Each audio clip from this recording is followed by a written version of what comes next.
절에서 56절입니다. 마태복음 27장 45절에서 56절까지 그 위에 보면은 왕께서 십자가에서 죽으심, 왕께서 십자가에서 죽으심, 그렇게 오늘 십자가에서 죽으시는 장면이 나옵니다. 자, 45절 제가 읽고 46절 여러분이 한편 6시부터 9시까지 어둠이 온 땅을 덮었는데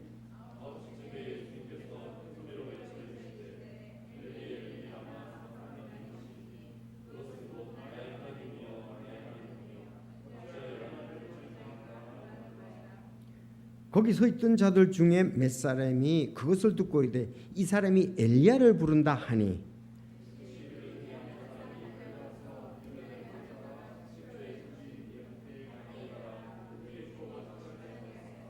나머지 사람들은 이르되 가만두라 엘리야가 와서 그를 구원하는지 우리가 보자 하더라.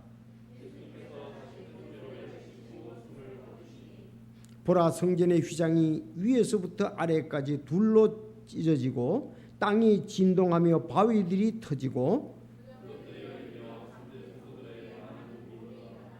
그분의 부활 뒤에 무덤 밖으로 나와서 거룩한 도시로 들어가 많은 사람에게 나타났더라.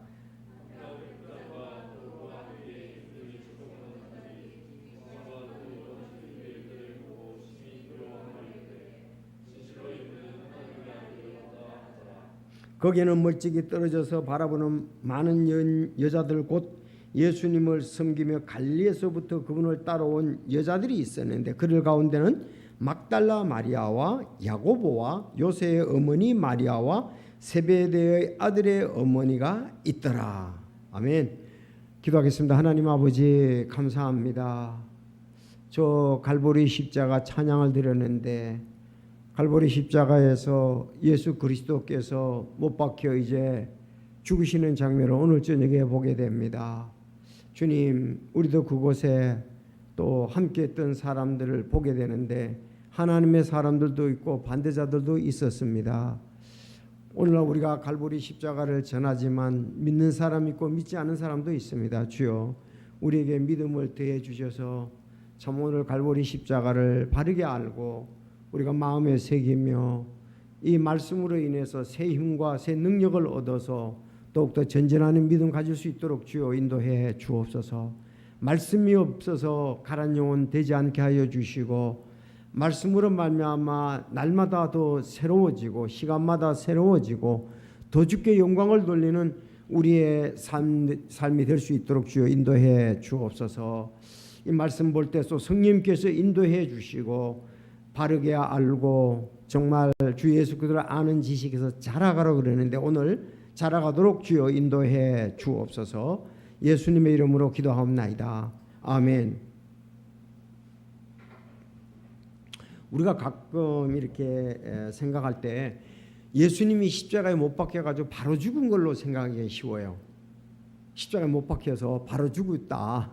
사람들이 보통 이렇게 십자가에 못 박히 정도 되면은 거의 빠른 시간 안에 죽게 되겠죠. 자, 그러나 그렇지 않았다는 겁니다. 여러분, 왕께서 십자가에 죽으심인데 오늘 제목은 다 이루었다라는 제목으로 말씀을 드리겠습니다. 지금 여기에서는 마태복음에는 안 나타나는데 요한복음에 보면은 다 이루었다고 되어 있거든요. 다 이루었다고 되어 있습니다. 정말 서로 비교해서 보면요, 너무나 풍성한 말씀이다. 우리가 꼭 알아야 될 말씀이다. 이렇게 생각해 보세요. 다 이루었다. 여러분, 다 이루면은 얼마나 기분이 좋겠어요. 하나님의 뜻을 이 땅에 육신을 입고 오신 예수님 다 이루었다 이거예요. 목적을 달성했다 그 뜻이 있잖아요. 여러분, 우리가 살아가면서 뭔가 이루지 아니하면 사는 맛이 없어요. 풍성한 생활이 없습니다. 매일 그저 그렇게 다람쥐 쳇바퀴 돌아가는 삶을 산다 이렇게 생각한다면은 삶의 의미가 없죠. 정말 삶의 의미 있는 삶을 사는 사람들은 뭔가 오늘도 뭘 이루었고 시간마다 뭘 이뤘고 해마다 무엇을 이루고 달마다 무슨 일을 이루고 주마다 무슨 일을 이룬 사람들이에요. 여러분이 보세요. 오늘 저녁에도 온라인이나 이제 여기 현장에서 오셔서 이렇게 예배를 드리는데 더 중요한 것이 있다 그러면은 그거는 굉장히 이루고 보람이 있을 거예요. 그렇죠? 그런데 여기 와서 이렇게 더 중요한 것이 아니고 시간을 이렇게 보낸다 그러면은 그거는 좀 우리 그리스도인으로서 아름다운 삶, 오늘 잘 보냈다 그런 것이 덜할 거예요. 그렇지 않습니까? 일부러 우리가 수요일 날 저녁 예배에 참석하기 위해서 시간을 아끼고 또 바쁘게 하고서 왔는데 또 그렇게 보고 있는데 만약에 오늘 이 시간에 여러분들이 그냥 TV에 스포츠를 본다든지 뭐 다른 프로그램을 본다고 합시다. 그거보다는 솔직히 이것이 주님 편에 볼 때 훨씬 낫잖아요. 아, 오늘 수요 예배 잘 드리고 왔어. 아, 기쁘잖아요. 아, 오늘 TV 잘 봤어. 아, 야, 기뻤다. 이러진 않을 거란 말이에요. 그러니까 더 귀하고 마땅히 해야 할 것, 중요한 것 이런 것을 하면은 보람이 있죠. 힘들어도 보람이 있습니다. 만약에 여러분이 건강이 안 좋은 사람이 운동을 해서 건강을 잘 유지하고 있다면은 굉장히 이거는 기분이 좋은 거예요. 뭐 제가 한 예를 든다면 이럴 수 있잖아요. 김종태 목사님하고 이제 뭐 여러분들 잘 아시고 근데 제가 김종태 목사님은 그야말로 수십 년 전에 뭐 그 당뇨가 있으셨어요. 그때부터 그것을 알고 그 당뇨는 두 가지로 잘해야 되잖아요. 음식 조절하고 그 다음에 운동이잖아요. 근데 저도 지금도 김종태 목사님을 보면 깜짝 놀라요. 어떻게 저렇게 건강하실 수가 있을까? 거의 80 가까이 80이 되시거든요. 근데 그 차를 운전해 가지고 캠프에 오는 것이라든가 목회자 친교회든지 신학교 강의하는 이런 거 보면은 야, 진짜 건강하시다. 그래서 목사님께 물으면은 새벽에 하나님 말씀과 기도하고 새벽에 눈이 오든 비가 오든 우산 쓰고 운동하신대요. 그래서 제가 때로는 도전을 많이 받습니다. 참 그냥 건강해지시는 게 아니구나. 보통 당뇨를 오래 앓은 사람들은 여러 가지의 당뇨로 말미암아서 그 병들이 더 악화되거나 어려움들이 많죠. 근데 그때부터 그래서 저도 동력은 잡수시는데 워낙 이렇게 잘 식단 관리하고 그 운동을 하시기 때문에 정말 보면은 건강하셔요. 아직 안경도 안 쓰셨죠? 신학교 강의할 때 안경도 안 쓰신 것 같아요. 원래 뭐 그 당뇨의 사람들이 시력도 나빠지고 뭐 여러 가지로 그 어려움이 있잖아요. 그래서 아마 그 목사님은 새벽에 운동 갔다 이러면 자기가 내가 이 나이에 아직도 이렇게 건강하다 그러면 굉장히 운동을 했던 것에 대해서 기쁨이 있을 겁니다. 잘 유지가 되고 있으니까. 그런 것처럼 그래서 몸이 안 좋던 사람이 운동을 해서 몸이 좋아졌다 그러면 참 기쁘지요. 신앙생활을 잘하던 사람이 잘 안 하던 사람이 다시 회복을 해서 신앙을 하니까 얼마나 마음속에 기쁨이 있는지 이런 간증이 있을 것 아니겠습니까? 그렇죠? 그런 것처럼 우리가 무엇인가 좋은 것을 목표로 한 것이 하나하나 이루어져 가는 거, 선택에 있어서 바른 선택을 하는 거, 그런 것은 삶의 참 기쁨이죠. 이런 것이잖아요. 때로는 그걸 계속 유지한다는 것은 쉽지가 않아요. 그렇지만 해내는 겁니다. 그래서 오늘 예수님이 다 이루었다 이거예요. 우리가 오늘 목표를 한 거 잘 이루었을 때, 또 일주일간 목표를 한 거 잘 이루었을 때, 한 달간 한 거 잘 이루었을 때, 1년 한 거 잘 이루었을 때, 그 참 보람이 있죠. 정말 그래요. 내가 예배에는 정말 다른 게 더 중요하지 않으면 빠지지 않겠다고 결심해서 1년이 되면은 굉장히 기쁨이 있는 거예요. 여러분 그렇지 않습니까? 그 마라톤 선수들이 내가 42.195를 갖다가서 처음에는 못 들었는데 참정할 때 나중에 그걸 들었다면 쾌감이 굉장히 좋잖아요. 야, 너 그거 해냈다 이거예요. 그런 것처럼 이루었다, 해냈다는 것은 정말 그 사람에게 그냥 기쁨을 주고 즐거움을 주고 보람을 주고 하지요. 예수님은 다 이루었습니다. 비록 십자가를 질 때는 엄청난 고통이 있었습니다. 말할 수 없는 고통이 있었습니다. 최고의 고통을 주는 것이 십자가의 죽음이잖아요. 그래서 제가 늘 강조하는 것, 자주 말씀하는 히브리서 11장 2절, 히브리서 12장 2절이나요? 거기에 보면은 참 기쁨을 인해서 십자가의 수치와 고난을 그분께서는 자기 앞에 놓인 기쁨으로 인해 수치를 멸시하시며 십자가를 견디셨고 하나님의 왕자 오른편에 앉으셨느니라.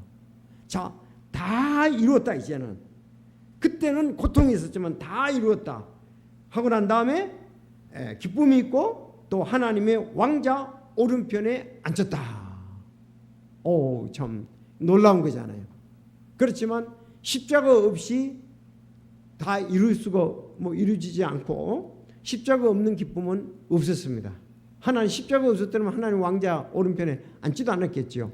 혼들의 구원이 있을 수가 없지 않습니까? 그래서 오늘 다 이루었다. 자, 어디쯤에 다 이루었다고 돼야 되느냐 하면 50절에 다 이루었다가 돼야 되는 거예요.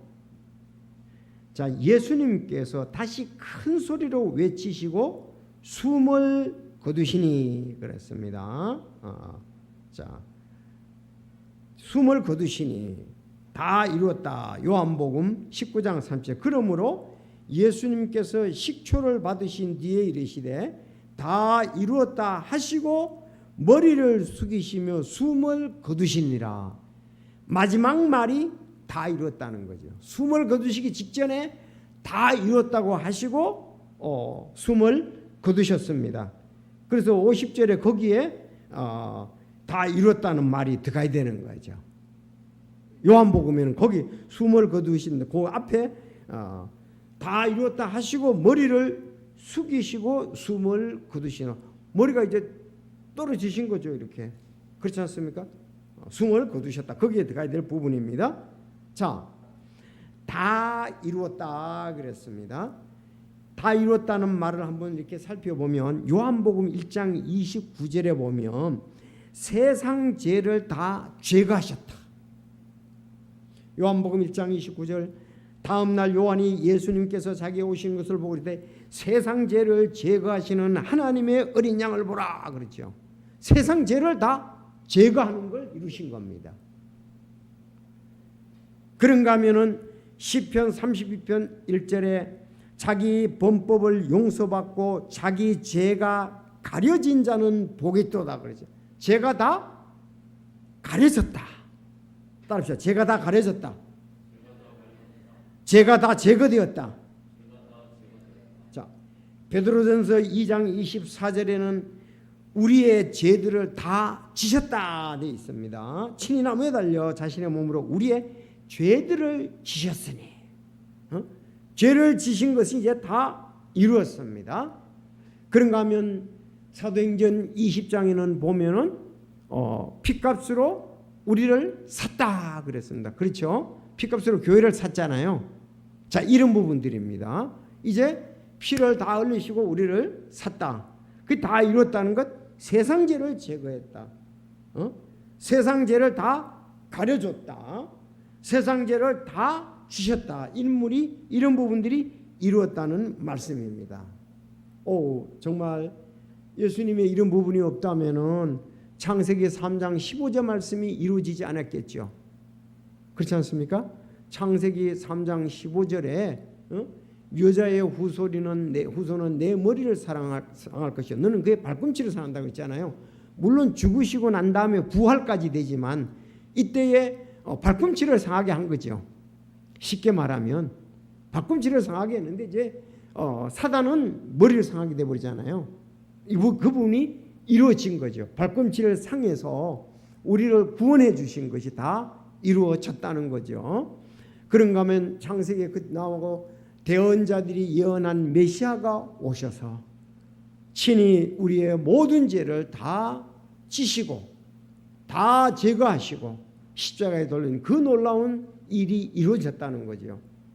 만약에 어떤 사람이 죽을 때에 다 이루었다고 하면은 그는 이 땅의 삶을 아름답게 살았다고 볼 수 있잖아요.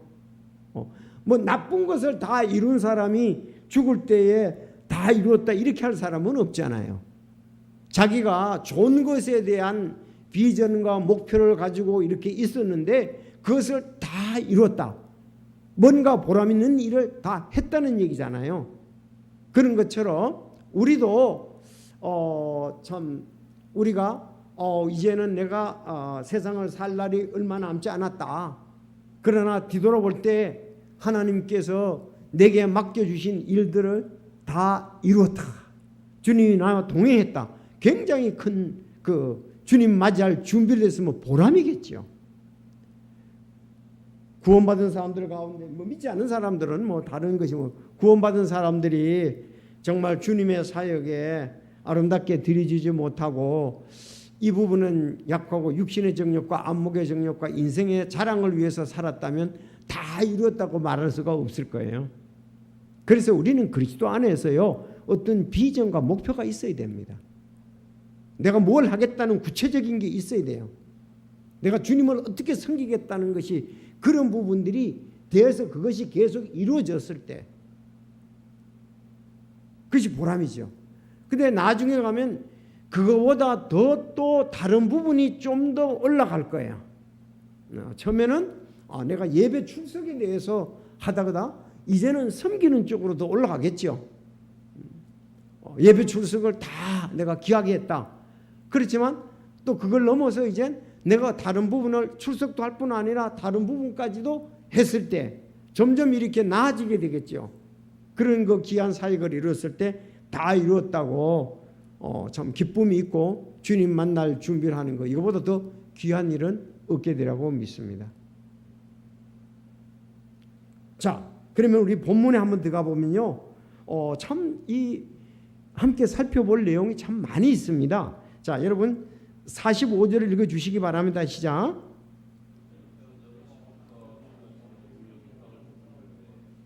자, 여기 왕께서 십자가의 죽으심에 대해서는 사복음서에 다 나온다는 거죠. 바로 밑에 같이 찾아보면 참 좋습니다. 그렇게 하면 얼마나 좋겠어요. 마가복음에도 나오고 마태복음에도 나오고 누가복음에도 나오고 요한복음에도 나온단 말이에요. 이렇게 그 사복음서를 비교해서 봐야 되겠죠. 그러면 더 정확히 우리가 알 수가 있고 설교할 때 내가 그걸 잘 몰랐는데 그러나 이제 한번 보면 이렇게 딱 우리가 정확히 알 수 있죠. 자, 한편 6시부터 9시까지 어둠이 온 땅을 덮었다 그랬잖아요. 6시 9시까지 6시부터 9시까지 6시면은 오늘날 시간으로 우리가 계산해야 감이 잡히겠죠. 6시면 오늘날 몇 시예요? 오늘날. 그래서 6시를 플러스하면 됩니다. 알았죠? 그러니까 정오죠. 정오 12시입니다. 12시. 낮 12시부터 그러면 9시까지니까 오후 3시까지. 알았죠? 오후 3시까지 온 땅에 어둠이 온 땅을 덮었다 그랬습니다. 여기서 온 땅이 이제 두 가지로 해석할 수가 있습니다. 그야말로 온 지구를 다 덮었다 볼 수도 있고 유대 땅을 덮을 수도 있고. 그래서 대부분 이제 출애굽기에도 말하는 거 보면 아마 유대 땅 예수 그때 그걸 주로 얘기한다는 쪽이 더 많습니다.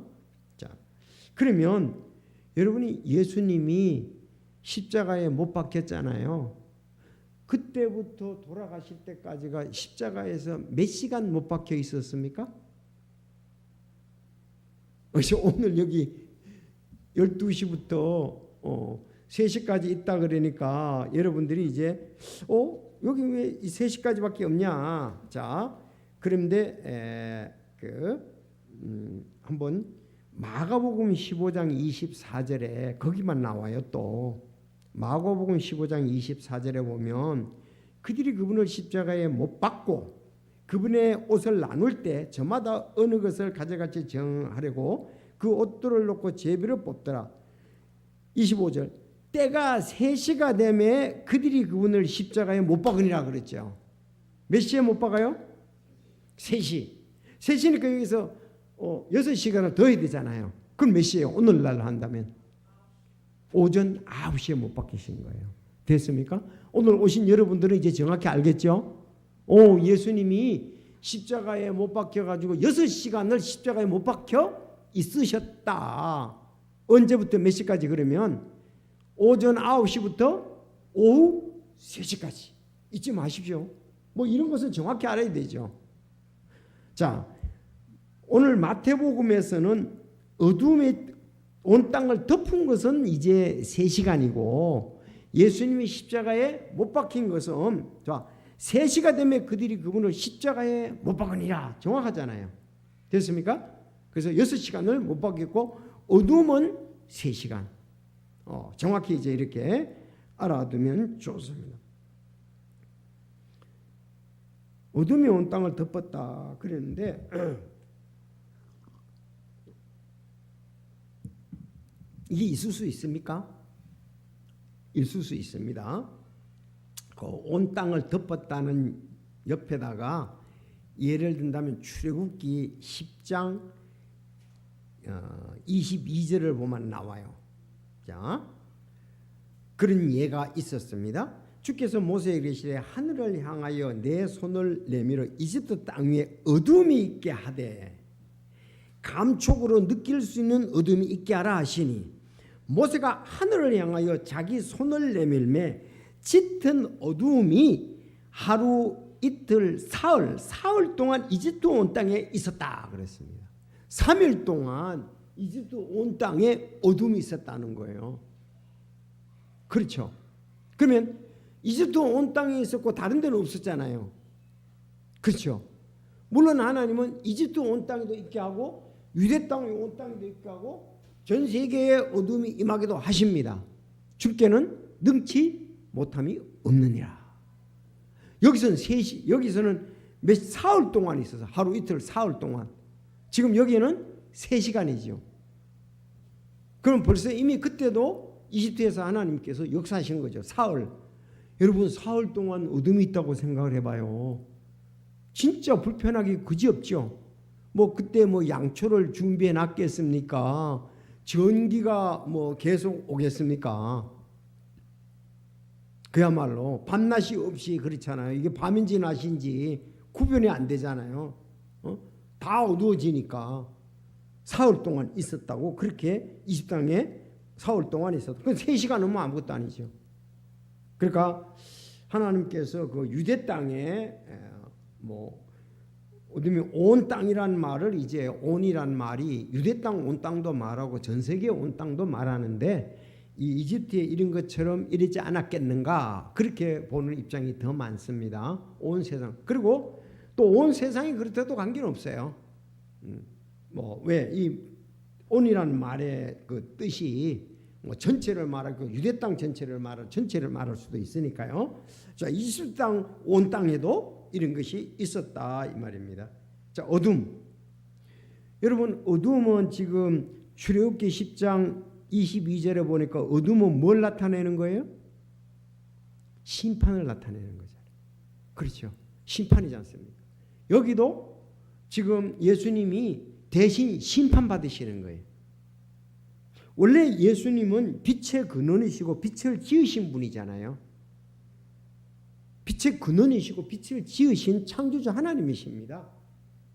근데 지금 예수님이 몸으로 오셔가지고 우리 죄인들을 대신해야 되기 때문에 대신 형벌을 받으신 거고, 그리고 하나님이 이 형벌을 내렸다는 근거, 그런 것을 어둠을 통해서 하나님이 역사했다 이 말이잖아요. 심판을 내렸다.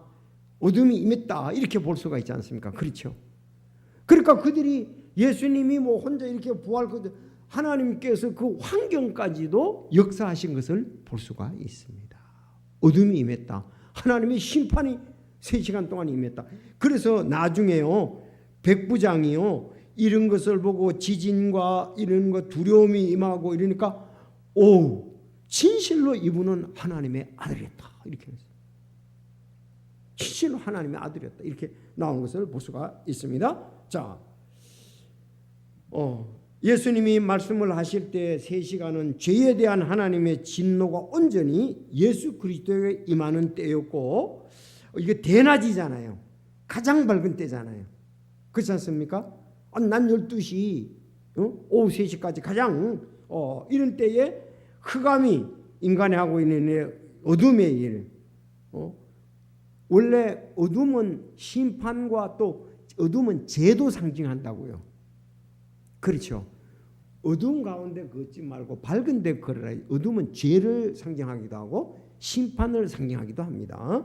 자, 그래서 이 영적인 상태가 정말 이렇게 그들이 그런 걸 보면 눈이 떠졌어야 되는데 어두운 가운데서 야, 이거 참 하나님의 심판이 임했다. 여기에서 우리 얘들이 하나님의 심판 또 이거 꼼꼼하니까 두렵잖아요. 그런 부분이 임했다. 주님은 죄인을 위해 대신 죄와 저주가 되셨습니다. 그래서 갈라디아서 3장 13절에 정확히 말씀을 하셨어요. 그리스도께서 우리를 위해 저주가 되사, 그리스도께서 나를 위해 저주가 되셨다. 이거 십자가에 나무에 달린 자마다 저주를 받은 자다 그랬거든요. 십자가에 달린 사람은 저주받은 자거든요. 저주가 되사 율법의 저주에서 우리를 구속하셨으니, 대속하셨으니 기록된 바 나무에 달리는 모든 자는 저주받았느니라 하였느니라 그랬습니다. 기록된 바 이미 예언되어 있죠. 기록된 바 그랬으니까 나무에 달리는 모든 자는, 그러니까 예수님 우리가 거기에서 사실은 대신 우리 저주를 받아가지고 죄의 저주를 받아서 우리가 거기서 못 박혀야 되는 거예요.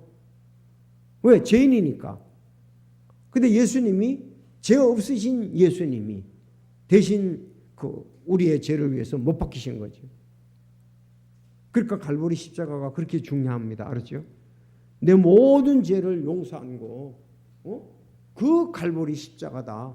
내가 주님을 처음 만난 곳이 그거다. 이게 여러분, 주님 처음 만났다는 걸 예배당에 처음 왔다는 걸로 절대 생각하면 안 됩니다. 예배당에 처음 온 거하고 예수 그리스도의 십자가에 거기 처음 가고는 완전히 다른 거예요. 이건 승리교회 예배당으로 온 거이고 어느 건물에 들어온 것이지 예수님의 십자가하고는 아직 상관이 없습니다. 주님을 만나고 하나님을 만나는 것은 예수님의 십자가에 가는 거예요. 그렇잖아요. 하나님, 나는 죄인입니다. 내 죄를 위해서 예수님이 십자가에 달려 돌아가심을 믿습니다. 우리 그거 나가잖아요. 그러니까 뭐 병이 나았니, 뭐 막 마음이 화끈해졌니, 뭐 전부 다 그런 것은 그거는 환경일 뿐이지 예수 그리스도와 관계되는 건 아니에요. 내가 처음 만난 것은 갈보리 십자가입니다. 그렇죠? 내가 주의 이름을 불러서 하나님의 자녀가 된 것은 갈보리 십자가다 이 말입니다. 왜? 내 죄를 위해서 과거에 했지만은 나는 지금 현재 거기에 나가서 구원을 받은 거죠. 그래서 주께서 우리를 위해 저주가 되사 율법의 저주를 대소가 기록된 바 나무에 달린 저주를 받으리라 그렇게 말씀했습니다. 자, 여러분 이제 잊지 마시고요. 6시부터 9시까지 어둠이 임했고 이게 저주를 받으시고 어둠 거기에 죄가 있었고 그래서 이렇게 이제 이런 상태에서 46절에 보니까 9시쯤에 예수님께서 큰 소리로 외쳐 이르되 시작 하시니 그것은 곧 하나님이여 나의 하나님이여 나의 하나님이여 어찌하여 나를 버리셨나이까 하는 거다 이렇게 얘기를 하고 있습니다. 자, 여기 엘리 원래 엘이란 말이 하나님이란 말입니다. 엘 리 붙어가지고 합해져서 나의 하나님이다. 나의 하나님, 나의 하나님 이 뜻이에요. 엘. 그래서 구약에 보면 사람 이름에 엘자를 많이 쓰잖아요. 엘리야, 다니엘, 요엘, 엘리사, 엘 전부 다 이런 그런 표현들이 많이 들어갔습니다. 엘자 들어가서 자기들이 하나님의 사람들이다. 엘자가 들어갔습니다. 엘은 전능하신 하나님을 지칭하는 히브리어입니다. 그래서 엘리 그러면 나의 하나님, 나의 하나님을 외치는 겁니다. 근데 요건 히브리 말이 맞는데 라마 사박다리는 요건 히브리 말이 아니고 아람어 시리아어입니다. 알았죠? 요건 아람어 시리아어예요. 알았죠? 예. 아람어 시리아. 여러분 그 당시에는 말들을 세 개를 이렇게 썼지요. 히브리 말하고 아람어하고 헬라 말하고 뭐 또 더한 사람들은 라틴어까지 썼습니다. 알았죠? 그래서 아람어도 그 당시에 꽤 썼습니다. 그래서 마가복음 15장 34절에 보면 지난번에는 그렇게 그 번역을 안 했었는데 요번 성경에는 그렇게 번역이 돼 있더라고요. 마가복음 15장 34절을 한번 찾아보세요.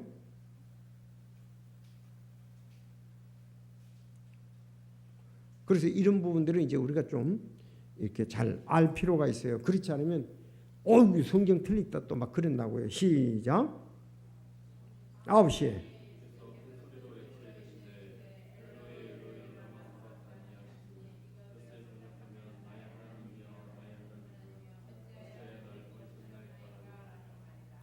번역하면 그렇게 또 들어갔죠. 여기 번역이라는 말이 없는데 그래서 거기선 엘로이 그랬죠. 라마사박다니. 이걸 보고서 마가복음은 틀렸다. 엘리 해야지 왜 또 엘로이 했느냐. 마가복음은 그 당시에 아람어 있죠. 아람어로는 엘로이예요. 엘로이. 그러니까 다 쓴 거예요. 다 아람어로 쓴 거예요. 엘로이 라마 사박다니. 전부 다 이것은 아람어로 그대로 쓴 거고 마태복음은 엘리 라마 사박다니. 엘리는 히브리어를 쓰고 라마 사박다니는 아람어를 쓴 거예요. 그래서 왜 틀리느냐 막 그렇게 따지지 마시고 이건 아람어로 그렇게 표현한 거야. 굉장히 중요한 거 배웠죠. 그렇지 않으면 왜 틀렸느냐 막 그냥 혼자 찾아야 되는데 그래서 이 중요한 거예요. 배운다는 게 참 중요하잖아요. 안다는 게 궁금증을 다 해소하잖아요. 마가복음 보다가 또 엘로이 이건 또 뭐야? 엘리 그러나 놓고는 이건 아람어로 그렇게 같은 말이다 이 말입니다. 자, 하나님이여 어찌하여 나를 버리시니까 버렸죠. 예수님 하나님께서 십자가에 내줘 버렸잖아요. 죄인을 위해서 저주받도록 내줬습니다. 어둠이 임하도록 내줬습니다. 어둠에 임하는데 거기서 3시간 동안 내주셨다. 우리가 그렇게 볼 수가 있습니다. 자, 그래서 그러니까 이 말이 하나님의 뜻을 이루는 거죠.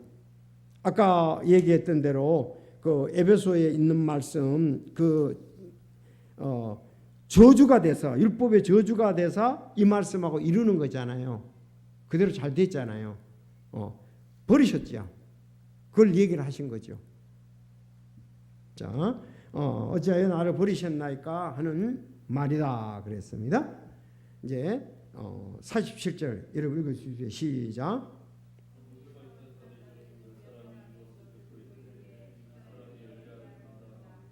자, 그 사람들이 뭔가 잘못 알아들었습니다. 엘리라고 그랬는데 엘리야를 부른다 그러죠. 하나님을 나의 하나님 부르는데 엘리야를 부른다고 했다고요. 그 왜 그러냐 하면은 그 당시에 그 유대인들은요 어려움이 올 때 엘리야가 와서 자기들을 도와준다고 믿었어요. 여러분 엘리야는 알다시피 그 열왕기 하 2장인가요? 거기 나오거든요. 엘리야는 죽음을 보지 않고 회리바람으로 하나님께 휴거됐잖아요. 에녹하고 엘리야. 특히 엘리야는 구약의 대표적인 대언자지요. 능력의 사람이죠. 하나님이 엘리야를 썼잖아요. 죽음을 보지 않고. 그래서 엘리야가 와서 변화산성에도 엘리야를 소환하는 걸 볼 수 있잖아요. 하나는 엘리야를 위하여. 그래서 이스라엘 백성들은 엘리야에 대해서 굉장히 존경을 하고 나중에 사람들이 유대인들이 굉장히 그걸 따랐습니다. 그러니까 엘리야가 와서 도와준다고 그랬다. 그 진짜 도와주니까 우리 보자. 이렇게 얘기했단 말이야. 그러니까 엘리 하나님을 부르는데 엘리야를 부른다고 이렇게 그들이 그렇게 말을 한 겁니다. 엘리야가 와서 그를 구원하는지 우리가 보자. 그렇게 얘기를 했습니다. 엘리야를 부른다고 하니 진짜 좀 그런 식으로 볼 수가 있잖아요. 그리고 여기에 이제 이건 이렇게 해석하는 게 중요해요. 48절 보세요. 48절. 이것도 혼자서는 잘 이해가 안 되는 부분입니다. 시작.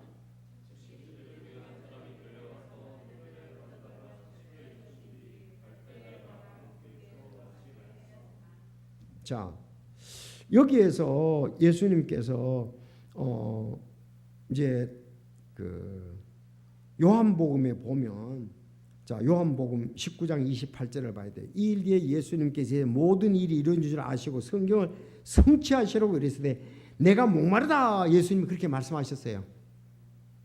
예수님이 목마르다고 얘기를 하셨어요. 요한복음 여기 목마르다는 말은 없었어요. 여기 한 사람이 달려가 엘리야를 부른다 하니 즉시 한 사람이 달려가는데 요 즉시 전에 뭐가 있어야 돼? 예수님이 목마르다 얘기했다는 거 여기 빠져 있는 거죠.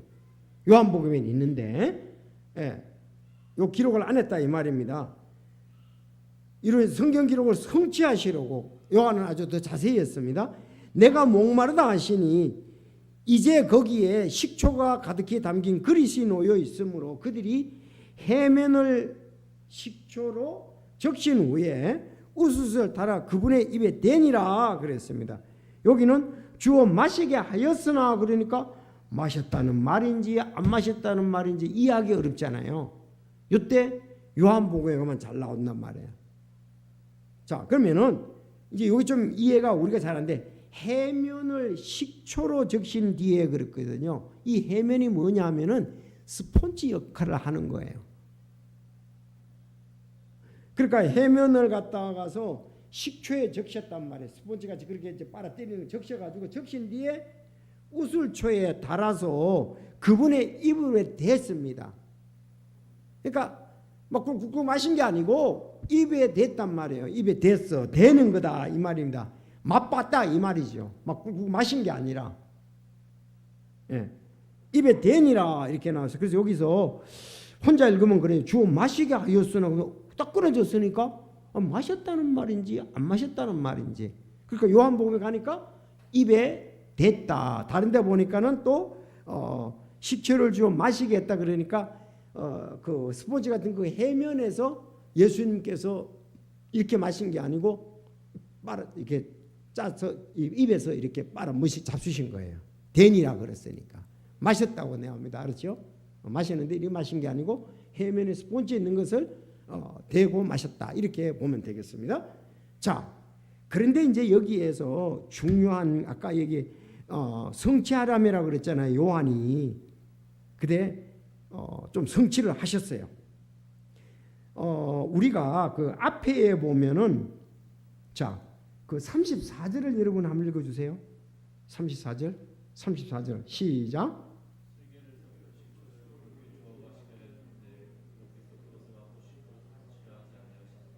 여기는 맛보고 마시라 하지 않았다 그랬잖아요. 근데 여기서는 맛을 좀 더 보는 단계를 넘어섰다는 거였죠. 잡수었다는 얘기죠.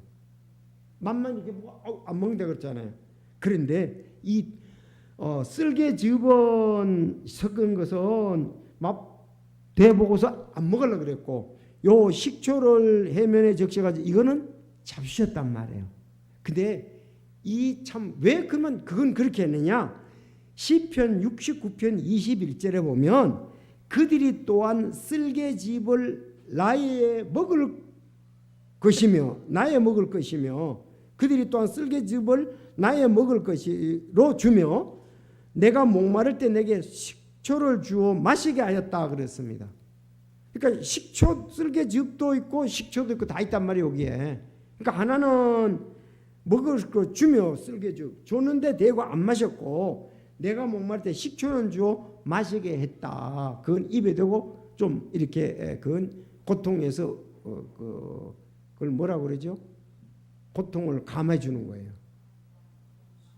응? 고통을 감해 주는 거다 이 말입니다. 목마름을 해결해 주는 거다 이렇게 보면 되겠어요. 자, 그 두 개다가 다 나와가지고 그대로 다 이루어진 거예요. 69편 21절에 보면 정말 참 이건 실제로 있어진 것이고 이건 예언되었던 거잖아요. 어떻게 예수님은 그러니까 쓸개즙을 그렇게 줬을 때는 입에 대시고 안 잡수셨는데 이쪽의 거는 잡수셨다. 이게 나중 거는 그게 이루어졌습니다. 자, 여기 예수님의 말씀 특히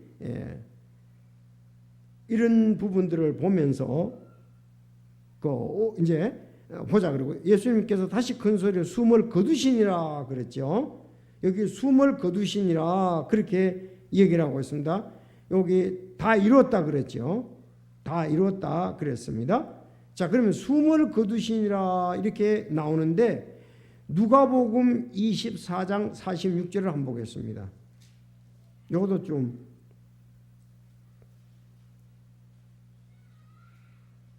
가만히 있어봐. 굳이 그 구절이 아니네. 네. 누가복음 24장 46절. 아니다. 가만히 있어보자. 내 영을 받으소서 하는 말이 나오는데, 가만히 있어봐요. 내 영을 받으소서 이 말이 나오는데 여기서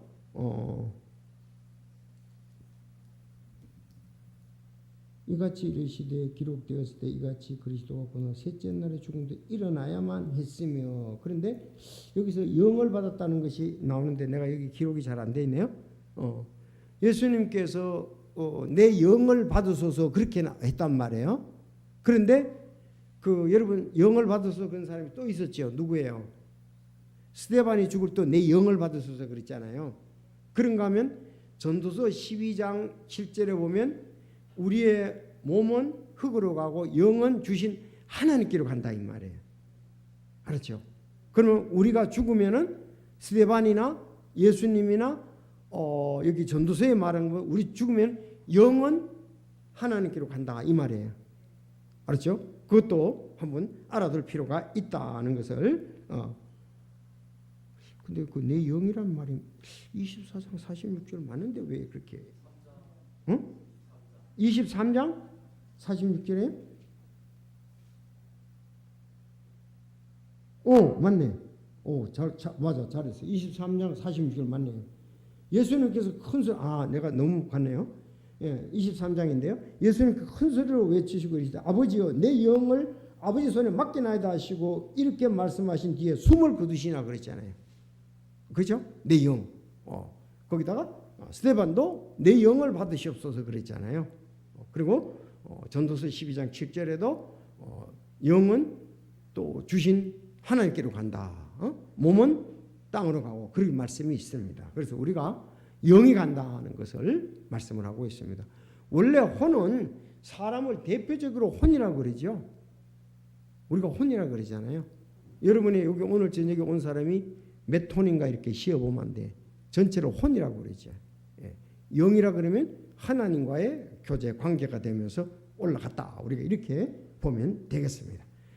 자, 그러면 이제 보라 성전의 휘장이 위로부터 아래까지 둘로 찢어지고 땅이 진동하며 바위들이 터지고 그랬죠. 그러면 성전 휘장이 위로부터 아래로 찢어졌다 그러면 어떻게 했어요? 이제 지성소와 성소의 구분이 없어진 거죠. 그리고 이런 말씀들을 보면 예수님께서 말씀하셨잖아요. 그 성전을 헐라, 내가 사흘 만에 다시 일으키라 그랬잖아요. 자기 몸을 가지고 하신 거라고 말씀했지 않습니까? 바로 이런 부분이거든요. 이제 성전의 역할이 필요가 없어요. 이스라엘 백성들이 성전의 역할이 없어. 왜? 성전의 휘장이 성소와 지성소를 구분하는데 찢어졌으니까 그거 들어갈 필요가 없잖아요. 이제 그 역할이 끝났습니다. 예수님이 몸이 성전이고 이제 죽으셨으니까. 자, 그래서 그 의미가 여기 있고, 자, 여기 또 하나 이제 무덤이 열리며 잠든 성도들이 많이 일어났다고 되어 있어요. 많이 일어나고 그분의 부활 뒤에 3일 뒤에 무덤 밖으로 나와 거룩한 도시로 들어가 많은 사람에게 나타났더라 그랬어요. 이것도 잘 알아두는 것이 필요합니다. 이때 예수님과 함께 부활한 성도들이 있었다는 거죠. 그래서 54절에 여기 한 백부장이 그와 함께 예수님을 지켜 지진과 그 이루어진 것을 보고 이분은 진실로 하나님의 아들이었다. 누가복음에 보면은 이분은 의로운 사람이었다 이렇게 얘기 나옵니다. 의로운 사람이었다. 하나님의 아들이었다. 예수님을 하나님의 아들로 믿어야 되죠. 하나님의 아들 메시아라고 믿어야 되잖아요. 전부 고백이 그 당시에 사람들이 하나님의 아들이냐 아니냐, 하나님의 아들이라는 말은 구약에 예언한 메시아냐 아니냐와 관계가 된다. 예수님이 육체로 오신 메시아라는 것을 믿느냐 안 믿느냐가 핵심이에요. 안 믿으면 적그리스도인 거예요. 다른 영을 가진 거예요. 적그리스도고 다른 영을 가진다다. 이단들은 전부 거기 있죠. 그래서 여기 이제 함께 했던 여인들이 있습니다. 함께 거기 여인들이 있었는데 그들 가운데는 막달라 마리아. 막달라라는 것은 지역이죠. 갈릴리에 막달라가 있습니다. 갈릴리 막달라가 있는데 거기에 사던 그 마리아. 이 사람은 그 옛날에 7 마귀가 들었던 사람 아니에요. 7 귀신이라고 하잖아요. 그리고 야고보와 요새의 어머니 마리아와, 그래서 여기서 야고보는 작은 야고보입니다. 작은 야고보와 요새의 어머니 마리아, 막달라 마리아, 그 작은 야고보의 어머니 마리아, 세베대의 아들의 어머니, 세베대의 아들의 어머니. 세베대의 아들은 누구죠? 요한과 야고보예요. 요한 있잖아요. 사도 요한과 야고보라고요. 그러니까 다른 데 보면 이름이 살로메야. 살로메입니다. 살로메. 알았죠? 자, 막달라 마리아, 또 여기 작은 야고보의 어머니 살로메. 여인들이 거기서 갈릴리서부터 섬기고 따라온 여인들이더라. 여인들이 그래서 그 자매들이 십자가에서 예수님이 죽으신 장면들을 다 봤다는 사실입니다. 엄청났죠? 그래서 정말로 우리가 이렇게 믿음이 있어서 이런 부분들이 좀 시간이 갔네요. 맞춰야 되니까. 그래서 왜 이런 예수님은 결국은 말씀드리면 우리의 죄 때문에 돌아가셨고요. 그것은 하나님의 진노의 표현이었고요. 하나님의 말씀을 이루기 위해서 이런 일들을 하셨습니다. 하나님께서 죄를 알지도 못하신 그분을 우리를 위하여 죄가 되게 하신 것은 우리로 하여금 그 안에서 하나님의 의가 되려 하려 하심이라. 고린도후서 5장 21절 정확히 말씀했습니다. 예수님은 죄를 알지도 못하신 분이었습니다. 우리를 위하여 죄가 되게 하셨다 그랬습니다. 저주를 받게 하셨다. 그것은 그분 안에서 우리가 의롭게 되기 위해서다. 예수님이 십자가에서 이렇게 달라가시면 우리가 의롭게 될 수가 없죠. 나 의롭게 됐네. 나 의롭게 됐네. 그 찬송도 있지 않습니까? 그래서 오늘 이 부분 참 우리의 죄 때문에 하나님의 진노를 받으시고 또 말씀을 이루기 위해서 더 성경 구절들이 있지만 여기까지 오늘 하고 좀 길었습니다. 어차피 한 대까지 다 해야 되니까 기도하겠습니다. 하나님 아버지 감사를 드립니다. 오늘 예수님